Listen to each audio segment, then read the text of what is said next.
All right. A lot of pressure, Skyler, I'm just telling you. This is the pre-tournament press conference featuring the Florida Gators. The Gators advanced to the World Series after defeating Virginia Tech. We are joined by head coach Tim Walton and student athlete Skyler Wallace. Coach, if you could just start us off, tell us a little bit about the Gators' journey to OKC. Yeah, this is number 11 for me in our program, and really excited to be here. Thank you to the NCAA, ASA Hall of Fame, and City of Oklahoma City and Oklahoma for hosting this event. We're really excited to be here. It's a different journey. We've been here 10 previous times through Gainesville, Florida, and to pack our bags and to get on the road and head to Blacksburg and go in and win, and not only win, but win the way we did, and to be able to handle not only the adversity, but the road travel and all the fun things that go with being on the road. This is an exciting time for us, and got a young crew. We only have 6 players that have been to the World Series before, Skyler being one of them in a different uniform. But really looking forward to this opportunity for our program, our entire program, our future programs, and for all of our families to get a chance to be able to be spectators and root for the Gators here in Oklahoma City. So really thankful to be here, and looking forward to watching our athletes compete on the stage that they've set forth as goals and ambitions and dreams in their life. So really excited about being here. Skyler, Coach Walton talked about in game 1 of the series against Virginia Tech that it's not about the game, it's about the series, and you were getting at-bats that hopefully would advance you further. But what is it about the Florida culture that allowed you guys to believe that? It's one thing to say it, but you guys obviously believed it and came back and won games 2 and 3. What is it about Florida that allowed you to do that? I think one thing about Florida culture is that we don't dwell on the past. Every day you go out there, you try to get better and do the best that you can to win a ball game. And so, unfortunately, on Friday we didn't do what we wanted to do, and our intentions weren't there the right way. But we came back on Saturday different. We reviewed scouts, what we were seeing as a hitting, what the pitchers were throwing, all of that, and kind of reviewed that and just made a better plan to get after it the next day and try to win as a team and just really move forward and get another chance to win. And now we are joined also by student athletes Hannah Adams and Charla Echols. Thank you for joining us. Questions for Coach Walton or the student athletes, please? Tim, Emily Proud, SEC Network. You obviously know what a championship team looks like. What are some of the characteristics that this team has that's similar to those 14, 15 national championship teams, and maybe what makes this team unique? Yeah, it's really hard when you do this as long as I do. Everything is a comparison. You compare to the goods, the bads, a lot of different things. I think that one of the things that this team really embodies just the team word, the chemistry on the field, the chemistry in our work ethic, and just the constant ability to communicate with each other the right way, push each other, and lead not only by example but also lead with some encouraging and sometimes discouraging words, and you got to be honest and accountable. And I think that this team embodies that.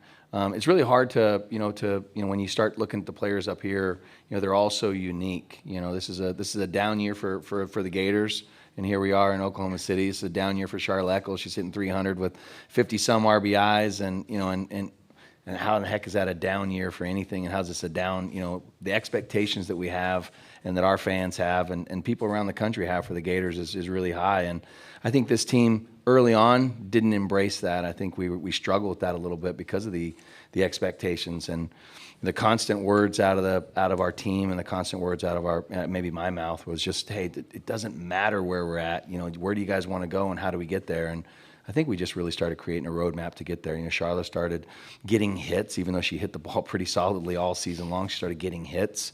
Skyler, obviously, in my opinion, had probably one of the best seasons in Division I softball history. If you look at the statistics, top to bottom in every category, triples, doubles, home runs, inside the park home runs, stolen bases, positions played. She played more positions probably than any of the All-Americans that, suited up on this field. So I think that there's a lot of cool things. Hannah Adams, obviously, her injury set us back, but it also propelled us in a way that I've never seen one person impact the team. So there's a lot of similarities between these guys. I think the biggest key for me is these three on this stage and the ones in the locker room. They're really embracing being competitors. It's Cheyenne Lindsay's hit against LSU on the road was the biggest hit we had in the season, and it really embodied the words of, hey, don't worry about what you've done. Let's just figure out. I told Charla all the time, don't tell me what you can't do.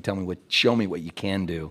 And Cheyenne got that big hit, and boom, got Hannah back the next week, and really things started to take off for us.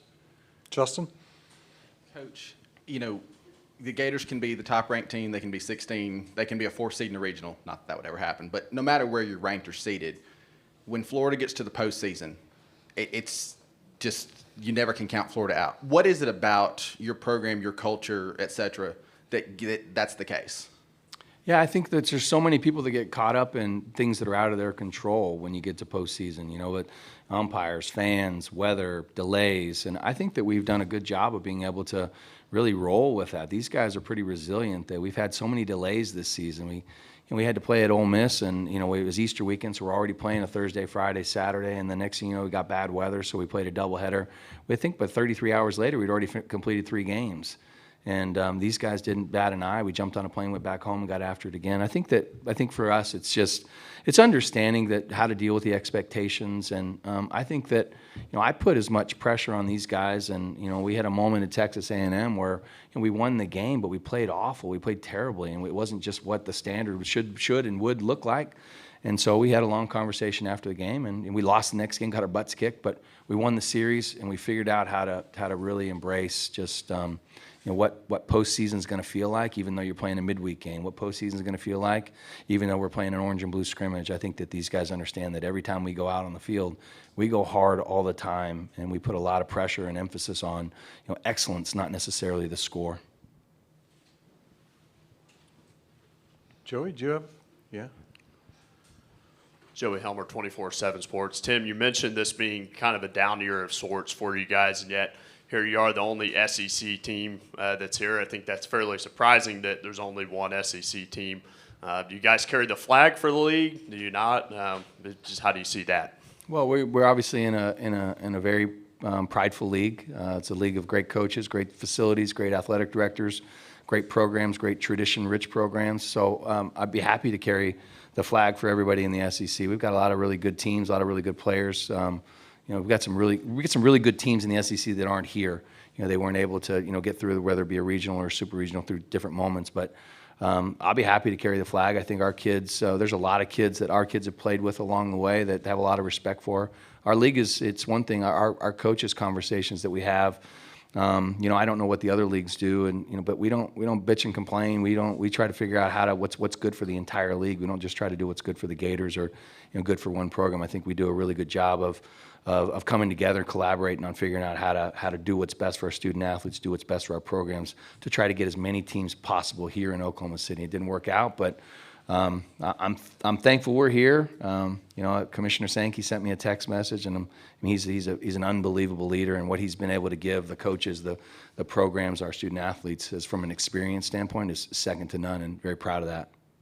Back corner, Chris, is that right? It is Chris, isn't it? For Hannah and Charla, just Tim has spoken about the being, quote, like a prisoner of expectations. Can we hear from you guys what it was like this year, kind of maybe, especially at a time you're like 11-11 and maybe 4th or 5th place in the SEC.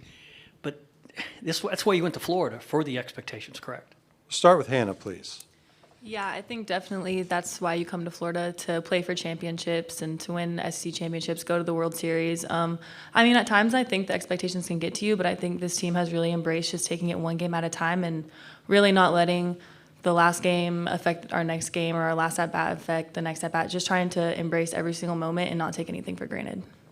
Charla? Yeah, I think it's all about the team. Like you said, expectations, they are what they are. But as long as you got people beside you that they got your back through it all, you can get over yourself pretty quickly. Back here. Nick Dashler from the Oregonian. You obviously with Oregon State Mariah Mazan. What have you seen from her just watching games? She seems to have kind of carried them at the plate and as a pitcher.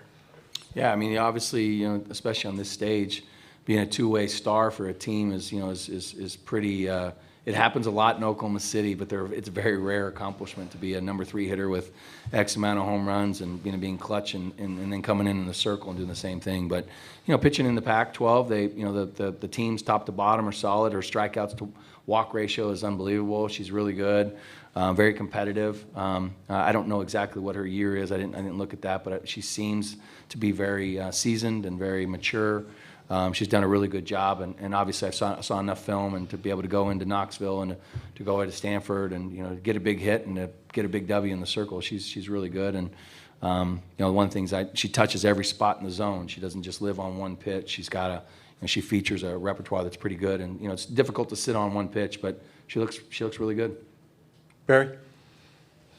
Yeah, Tim, you talked about Barry Trammell from the Oklahoman. You talked about the SEC coaches, you guys working together. How much do you guys talk about in the off-season scheduling and maximizing the RPI and setting your agenda based on that? Yeah, it's one thing our leadership has been really good. Byron Hatch just left as our kind of our sports supervisor for the SEC, and he's now with the college football playoff system. He was really good. He was a really good collaborator. He'd connect us, whether we're in Colorado in the middle of the summer or we're in California or wherever the championships are. He's done a really good job of kind of spearheading a little bit of current events and some things that are important. And then what is it going to look like when we add Oklahoma and you add Texas, and what is it going to look like when what do we need to do in our scheduling process to, whether you continue our 24-game schedule? Do we have sides? Do we have an East and a West? And so we've done a lot of really good things, I think. I think the biggest thing that I've learned in this chair is that the education process, what you think happens, doesn't always happen, and I think they've really done a good job. As soon as Greg's taken over as the president and the commissioner of our league, he's really put a lot more information on our plate to help us not only with the student athlete experience, but the championships, the RPI, all the different things, the nuances. Like we get so many updates on compliance issues and NILs and all the other stuff, but typically we get from the NCAA. We've had that in the SEC office. They've given us a month earlier about all the different current events. So we do spend a lot of time talking about what's best for the entire game, specifically what's best for the SEC teams. Graham Hayes? Thanks. For Tim, it's been a long time since you had Stacey Nelson throwing 40 complete games a year when that was the norm for college softball. What stages have you gone through and kind of how you think about pitching leading to how you utilize this particular group this season? Yeah, I was looking for you in here, Graham. I don't see you. I was trying to find out where you're at. But I think that, it's funny. And don't get me wrong, I'd rather have Stacey Nelson, one pitcher, go, all right, you get the ball every single game. But, we've been fortunate. We have a really good, we've got a young staff. We've got some young kids. Elizabeth Hightower's done a phenomenal job being able to figure out a way to get us a win every single weekend. Lexi Delbury's done a good job matching up as well. So I think the key for me is I've become we talk about our power, we talk about our speed, we talk about our defense. I've always become really more of a chameleon to what we have and what we're good at and how we're good at it. And ultimately, when you have a championship level team, you want to have a role for every single player on your team. And I think it's really important that that I've learned how to use our parts. Last weekend was Natalie Lugo's weekend. The weekend before that was Riley Trilacek. The weekend before that was Riley, Elizabeth, and Lexi. So I think ultimately we've really tried to find really what we're good at and maybe what we're not, and figure out how to utilize and maximize. This year we have 6 pitchers and figure out what the best matchups are. Last year before was Katie Chronister and maximizing her ability. So I think we've just really become a chameleon to finding a way, like the women up here said, that we're just trying to find a way to win a ball game. We're not worried about what Saturday looks like or Friday looks like. We're trying to figure out what it's going to take for us to win on Thursday, and then from there we'll figure out the next day. Eric Lopez? Yeah, for Coach, speak to the growth of the state of Florida since obviously your first trip in the World Series in 2008. This year we had 3 teams in the state host a regional. UCF gets to a super regional for the first time. Florida State's done their thing. Even at the lower level, Division II and junior college just won national titles. What is it about the state of Florida and you've seen the growth that it's also helped your program obviously get to this place? Yeah, I quoted the great Steve Spurrier, the head ball coach, the other day on my social media feeds, just really that we got people, older people moving to the state all the time to retire. And, I think we've got a great thing in the state of Florida. We got great weather. We've got great sports. We've got great education. And, why wouldn't you at 18, 19, 20-year-old want to move down to the state of Florida and play college ball and get a great education? So I think that it says a lot about just our weather, our climate, but I think more importantly, it says a lot about really when you mentioned those specifically, those programs in UCF and Florida State and now Florida, and USF obviously has spent plenty of postseason experience. I think it's the leadership, just the leadership and really what the coaches bring and, how they take care of their athletes and how they're wanting to win ball games, but they're looking to also take care of their athletes and compete the right way. And we've got a lot of good coaches, a lot of good, a good high school system, but I think, it obviously says a lot about the population. It says a lot about the weather and what we have to offer, obviously, in the state of Florida. It's, it's second to none. Let's wrap it up. We'll go Chris in the back, please. Thank you. This one's for Skyler. Just knowing how competitive you are, how difficult was it last year and especially in an era when few people have to sit out when they transfer, just to have to sit back and kind of watch, especially what happened at the end of the season and all that? Yeah, I mean, definitely was not easy, practicing, going through the hours that everyone else is going through, but not being able to compete was definitely a challenge. But I talked a lot to my parents about it and just had them on my side just to tell me to, be the person that makes people better. Find a way to accept your role and just get after it every day. And, if it's taking an extra rep to push Hannah to do one more, or if it's taking another rep and getting a bunt down to make someone else compete to get their job done, and just find a way to accept that role and just do it and be the biggest supporter you can on the bench. I mean, like you said, I am very competitive, so that was hard, but I found a way to accept that and just get after it. I mean, it's a different role, and it changed me in a way to make me lead better now in this season and just be there for my team. Tim, can you speak to what kind of a teammate she was during that time, please? Yeah, I think it was hard, obviously, when you look and you go, gosh, it's one of our better players over there sitting there, in shorts and a T-shirt. But one of the things that, most people don't understand is when an athlete's not eligible to compete, they're not eligible to take ground balls on game day. They're not able to do all the things the other team does. And so what we did as a staff for Skyler, and really at her direction and our direction, we ran a practice just for Skyler every game day on her own. So she came in, she got her swing, she got her ground ball, she got her reps. She did all the things that the players were going to do, but we did it prior to anybody else going. So she had a accountable athletic, day of practice. And I think that was really something, to me, if I'm Skyler, I'm sitting there going, here, we're going to play a game, but yet our coaches are going to put X amount of time into me to get better so that I can continue to grow. And then from there, she did all the things that we needed her to do from a leadership standpoint and be able to, not necessarily always say the right thing. She's learned how to really kind of say it in a way that people can take it, because she is ultra competitive. And why the hell aren't you getting hits? Let's go, swing the bat. It's like, whoa, you don't get to play. You got to be able to say, why aren't we getting hits? Why aren't you? And so she's learned a lot, and I think it was really good because we got to spend a ton of one-on-one time with her and help her, mold her, grow her, and then she vice versa with us. Hey, coach, I need more ground balls. I need this. I'm really not good on that throw. How do we get that one? And she's been as instrumental in my work ethic as I feel like my work ethic has been instrumental in hers. And then the impact of her as a leader, as a competitor, has really bled over now into this season when everybody gets a chance to see exactly what Skyler Wallace looks like when she's going well. All right, I promise this will be the last one. Sorry. This will be for Tim and Skyler. I think that the last game in the Supers was such a good example of how starting strong can really snowball. How important is setting the tone early tomorrow? Start with Skyler, please. Yeah, I think just going out there and getting after on the first pitch is really important. It applies pressure. We have the speed. We can do multiple things. We have the power. We can slap. We can bunt.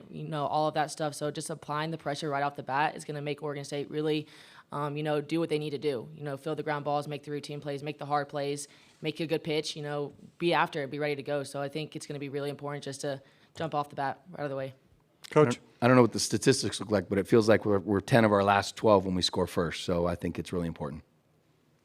Coach, thank you very much. Thank you, guys. Go Gators.